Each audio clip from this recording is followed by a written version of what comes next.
എൻ്റെ ഒരുപാട് നാളത്തെ ഒരു ആഗ്രഹമായിരുന്നു കേട്ടോ ഒരു പുതിയൊരു യൂട്യൂബ് ചാനൽ തുടങ്ങുന്നത്. കാര്യം ഒരു ചെറിയ യൂട്യൂബ് ചാനൽ ഉണ്ടെങ്കിലും അതിൽ കൂടുതലും ട്രാവലിംഗ് ബ്ലോഗും വീട്ടിലെ കാര്യങ്ങളും വിശേഷങ്ങളും ഒക്കെയാണ് കൂടുതൽ ഷെയർ ചെയ്തുകൊണ്ടിരുന്നത്. പക്ഷേ ഇതൊന്നും അല്ലാതെ ഒരു മോട്ടിവേഷൻ ടോക്സ് അല്ലെങ്കിൽ ഇൻ്റർവ്യൂസ് ഇതൊക്കെ കവർ ചെയ്യുന്ന ഒരു വേറൊരു സെപ്പറേറ്റ് ചാനൽ സ്റ്റാർട്ട് ചെയ്യാനായിട്ട് ഒരുപാട് നാളത്തെ ഒരു ആഗ്രഹമായിരുന്നു. വലിയ ഇൻ്റർനാഷണൽ ലെവലിലൊന്നും ഉള്ള ഒരു വലിയ ചാനലായിട്ടല്ല, സിമ്പിളായ രീതിയിൽ ചെറിയ രീതിയിൽ ഇന്ന് മുതൽ തന്നെ സ്റ്റാർട്ട് ചെയ്യുവാണ്. തിരുവോണത്തിൻ്റെ ദിവസം തന്നെ സ്റ്റാർട്ട് ചെയ്യാൻ സാധിച്ചതിൽ എനിക്ക് ഒരുപാട് സന്തോഷമുണ്ട്. അപ്പോൾ ഇന്നത്തെ ഫസ്റ്റ് എപ്പിസോഡായിട്ട് പോകുന്നത് പ്ലേ ബാക്ക് സിംഗറായ അശ്വതി വിജയൻ്റെ ഇൻ്റർവ്യൂ ആണ്.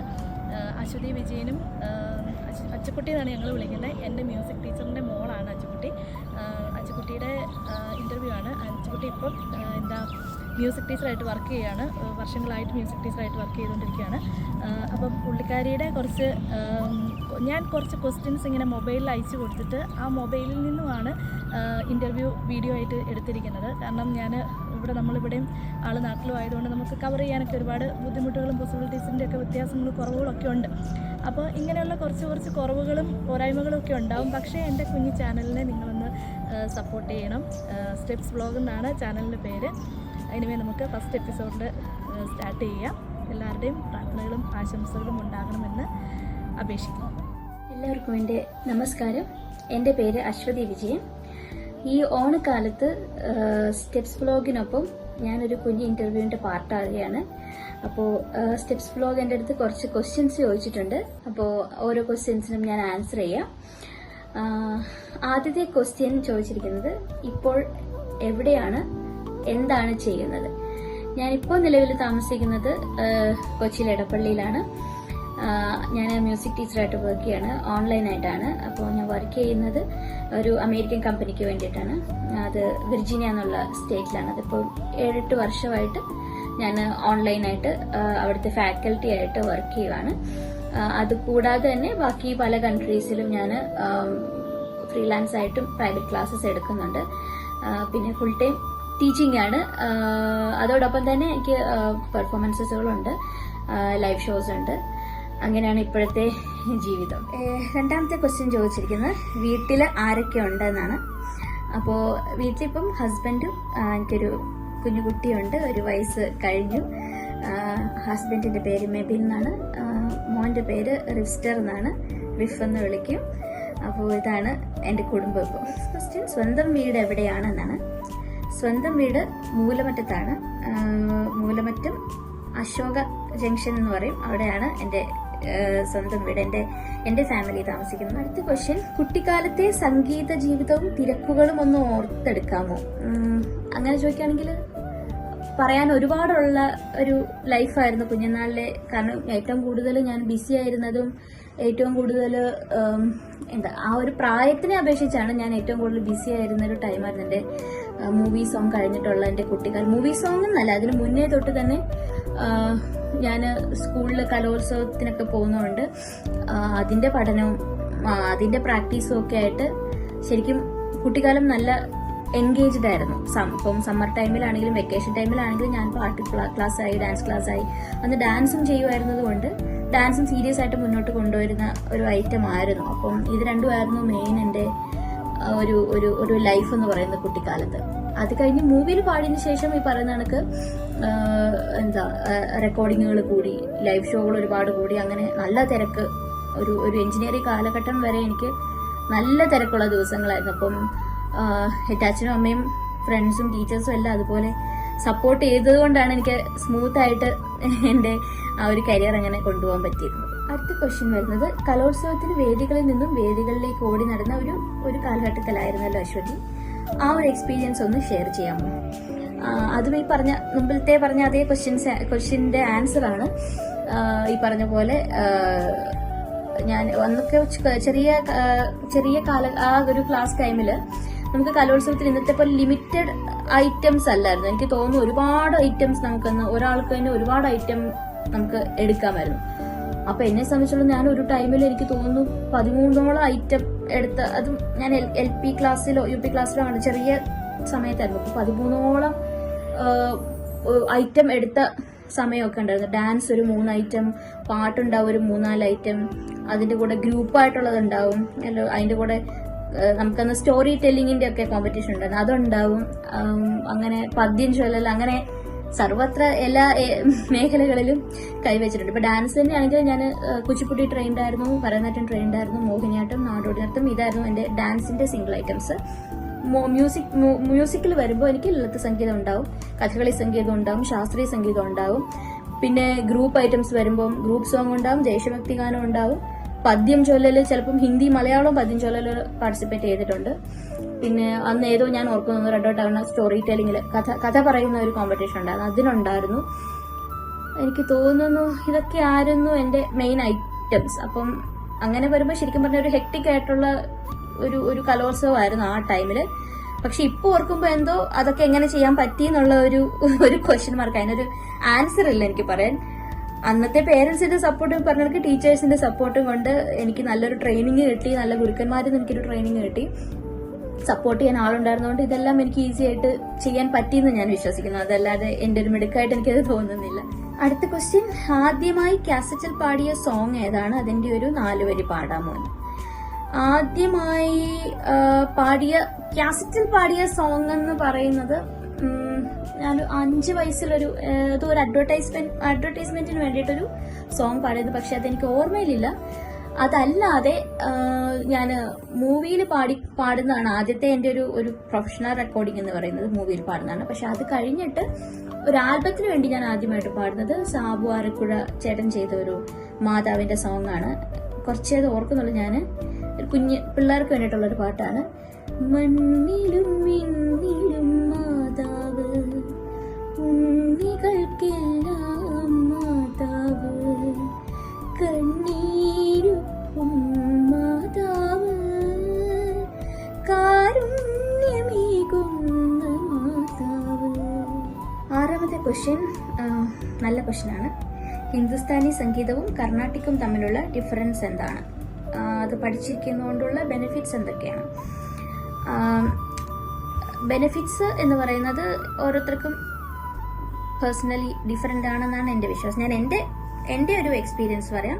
ആദ്യമായിട്ട് ഫസ്റ്റ് ക്വസ്റ്റ്യൻ ആൻസർ പറയാം. ഹിന്ദുസ്ഥാനിയും കർണാട്ടിക്കും തമ്മിലുള്ള ഡിഫറൻസ്, ഏറ്റവും എളുപ്പം മനസ്സിലാക്കാവുന്ന ഡിഫറൻസ് എന്ന് പറയുന്നത്, ഈസി ആയിട്ട് പറയാൻ പറ്റുന്ന ഡിഫറൻസ്, രണ്ടിന്റെ ക്ലാസിക്കൽ എന്ന് പറയുന്നത് നൊട്ടേഷൻസ് എല്ലാം യൂണിവേഴ്സലി സിമിലർ ആണല്ലോ.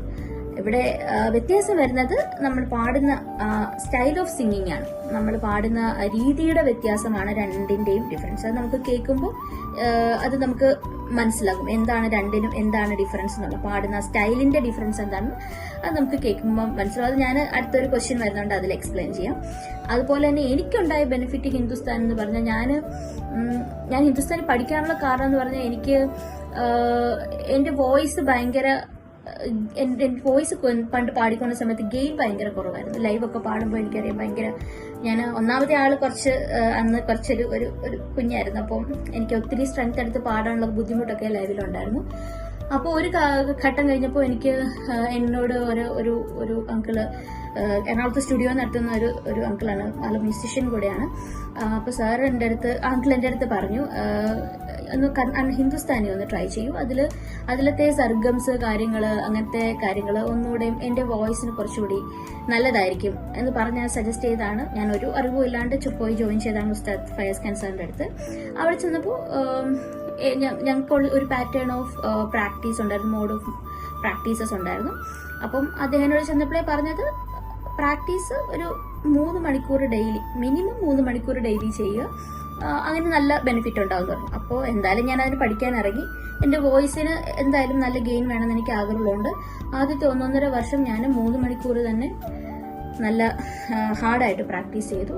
ആ ഒരു സ്റ്റൈൽ ഓഫ് സർഗംസ്, ആ ഒരു രീതി, ഓപ്പൺ ത്രോട്ടിലുള്ള സിംഗിങ്, അതൊക്കെ വന്നപ്പോൾ എന്റെ വോയിസിന് ഗ്രാജുവലി ആ ഒരു പ്രാക്ടീസിന്റെ ആ ഒരു ബലം കൊണ്ട് നല്ല ഗെയിനും, എനിക്ക് കൂടുതൽ നല്ല എഫേർട്ട്ലെസ് ആയിട്ട് പാടാനുള്ള ഒരു ഗുണമാണ് അതിൽ നിന്ന് കിട്ടിയത്. ഇതാണ് എന്റെ ഒരു പേഴ്സണൽ എക്സ്പീരിയൻസ്. വേറെയും കുറെ ബെനിഫിറ്റ്സുകൾ എനിക്ക് അതിനകത്തുണ്ട്, പക്ഷെ ഏറ്റവും എടുത്തു പറയാൻ എനിക്ക് തോന്നുന്ന ഒരു മെയിൻ ബെനിഫിറ്റ്. ഈ ക്വസ്റ്റ്യൻ, മ്യൂസിക് പഠിച്ചത് ഒരുപാട് ഗുരുക്കന്മാരിലൂടെയാണെന്ന് കേട്ടിട്ടുണ്ട്, എല്ലാവരെയും ഒന്ന് പരിചയപ്പെടുത്താമോ? അതെ, മ്യൂസിക് എന്റെ ആദ്യത്തെ ഗുരു എന്റെ അമ്മ തന്നെയാണ്. അമ്മയുടെ പേര് മോഹനകുമാരി എന്നാണ്. അമ്മ Moolamattom saint George U P സ്കൂളിലെയും സെന്റ് തോമസ് സ്കൂൾ അറക്കുളം, ഈ 2 സ്കൂളിലെയും മ്യൂസിക് അധ്യാപികയായിരുന്നു. 36 വർഷമായിട്ട് അവിടെ പഠിപ്പിച്ചുകൊണ്ടിരിക്കുകയാണ്. പിന്നെ രണ്ടാമത് ഞാൻ മ്യൂസിക് പഠിച്ചത് ചിറക്കൽ സന്തോഷ് എന്ന് പറഞ്ഞ തൊടുപുഴ തന്നെയുള്ള ഒരു സാറായിരുന്നു. പിന്നെ മൂന്നാമത് ഞാൻ പഠിച്ചത് അമ്മയുടെ തന്നെ ഗുരു പാൽക്കുളങ്ങര അംബികാദേവ് ടീച്ചറിന്റെ അടുത്താണ്. അവിടെ നിന്നാണ് ക്ലാസിക്കൽ പഠിച്ചത്. പിന്നെ പറഞ്ഞ ഒരുപാട് ഗുരുക്കന്മാരുണ്ട്. അത് കഴിഞ്ഞ് ചോമി എന്ന് പറഞ്ഞൊരു സാറ്, എറണാകുളത്തുള്ള സാർ എന്നെ ക്ലാസിക്കൽ പഠിപ്പിച്ചു. അത് കഴിഞ്ഞ് ഞാൻ ഹിന്ദുസ്ഥാനിയിലോട്ട് മൂവ് ചെയ്തു. അപ്പോൾ അവിടെ എന്നെ ഉസ്താദ് ഫയാസ് ഖാൻ സാറാണ് പഠിപ്പിച്ചുകൊണ്ടിരുന്നത്. ഇത് കൂടാതെ തന്നെ ഞാൻ ലളിത സംഗീതം, കഥകളി സംഗീതം, അങ്ങനെ ഈ 2 മേഖലയിലേക്ക് ലളിത സംഗീതത്തിന് കോച്ചിങ് തന്നുകൊണ്ടിരുന്നത് KPSCയിലുള്ള ഒരു സാറായിരുന്നു, ചന്ദ്രശേഖർ എന്ന് പറഞ്ഞു. അതുപോലെ കഥകളി സംഗീതം എൻ്റെ അമ്മയുടെ ബ്രദർ തന്നെ, അദ്ദേഹം പ്രൊഫഷണൽ കഥകളി സിംഗറാണ്, ആർട്ടിസ്റ്റാണ്. അപ്പം കലാമണ്ഡലം ബാലചന്ദ്രൻ എന്ന് പറയും, അദ്ദേഹമാണ് എന്നെ കഥകളി സംഗീതത്തിൽ കോച്ചിങ് ചെയ്തത്. ഇതാണ് എൻ്റെ മെയിൻ ഗുരുക്കന്മാർ. സെക്കൻഡ് ലാസ്റ്റ് ക്വസ്റ്റ്യൻ ആണ്, ഇഷ്ടമുള്ള ഏതെങ്കിലും ഒരു സോങ് പാടാമോ? ഇഷ്ടമുള്ള സോങ് പാടുക എന്ന് പറഞ്ഞാൽ ഭയങ്കര കൺഫ്യൂഷൻ ഉള്ള ക്വസ്റ്റ്യൻ ആണ്. കാരണം ഒത്തിരി ഇഷ്ടമുള്ള സോങ്ങുകളുണ്ട്, പെട്ടെന്ന് നമുക്ക് പിക്ക് ചെയ്യാൻ ഇച്ചിരി പാടാം. അപ്പോൾ ഞാൻ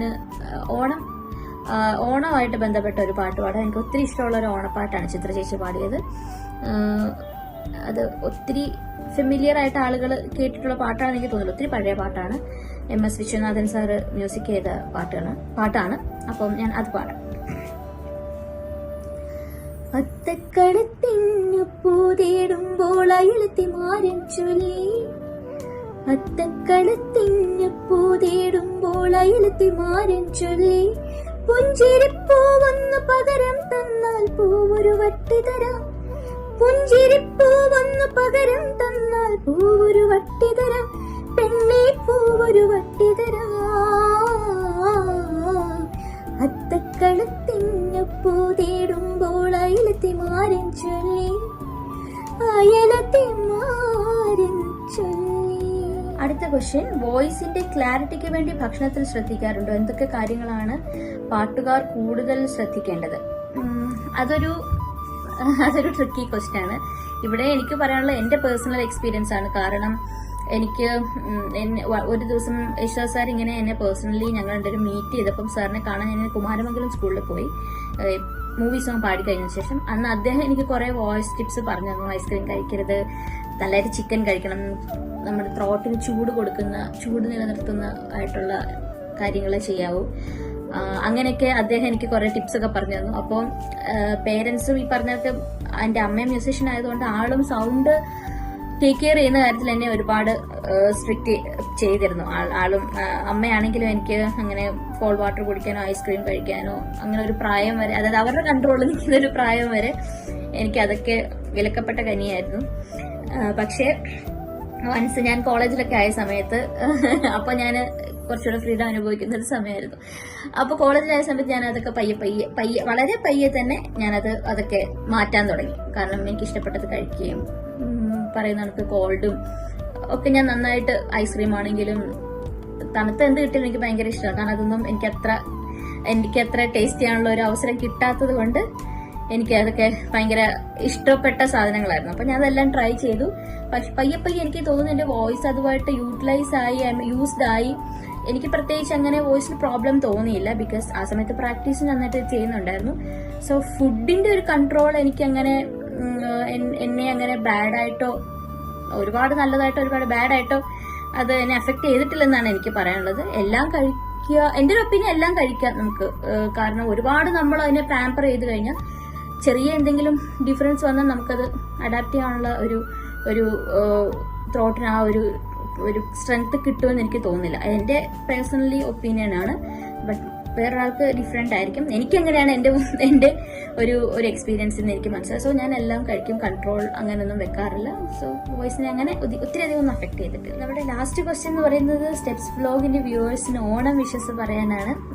ഓണം വിഷസ് എന്ന് പറയുമ്പോൾ തന്നെ നമ്മളെല്ലാവരും സാധാരണ പറയുന്ന ഒരു formality way of Onam wishes ഉണ്ട്. എല്ലാവർക്കും സമ്പൽ സമൃദ്ധിയുടെയും ഐശ്വര്യത്തിന്റെയും ഓണനാളുകൾ നേരുന്നു. അത് പറയുന്നതോടൊപ്പം തന്നെ നമുക്ക് ചുറ്റുമുള്ളവർക്കും ഈ ലോകം മുഴുവനും എപ്പോഴും ശാന്തിയും സമാധാനവും സമ്പൽ സമൃദ്ധിയും ഉണ്ടാകട്ടെ. ഈ ഓണനാളുകൾ എല്ലാവരും സന്തോഷത്തോടെ ഇരിക്കുക. എല്ലാവർക്കും നല്ല രീതിയിൽ സമാധാനത്തോടെയും നല്ല ഓണസദ്യ കഴിച്ച് സന്തോഷമായിട്ട് ഇരിക്കാനും പറ്റട്ടെ. ആരും സങ്കടപ്പെടാതിരിക്കട്ടെ. ആർക്കും കണ്ണുനീര് വരാതിരിക്കട്ടെ. ഈ ഒരു ടൈമിൽ പുഞ്ചിരിച്ചുകൊണ്ട് ഈ ഓണനാളുകൾ നമുക്ക് സ്പെൻഡ് ചെയ്യാം. സ്റ്റെപ്സ് വ്ലോഗിന് പ്രത്യേകം ഒരു ഓണം ആശംസകൾ ഞാൻ നേരുന്നു. അപ്പോൾ എല്ലാവരും സന്തോഷമായിട്ടിരിക്കും. എല്ലാവർക്കും ഓണാശംസകൾ. അപ്പോൾ നമ്മുടെ ഇന്നത്തെ ഫസ്റ്റ് എപ്പിസോഡ് ഇവിടെ വൈൻഡപ്പ് ചെയ്യുവാണ്. നിങ്ങളുടെ സപ്പോർട്ട് എനിക്ക് തരണം. പുതിയൊരു എപ്പിസോഡിലൂടെ നമുക്ക് വീണ്ടും കാണാം. എല്ലാവർക്കും ഹാപ്പി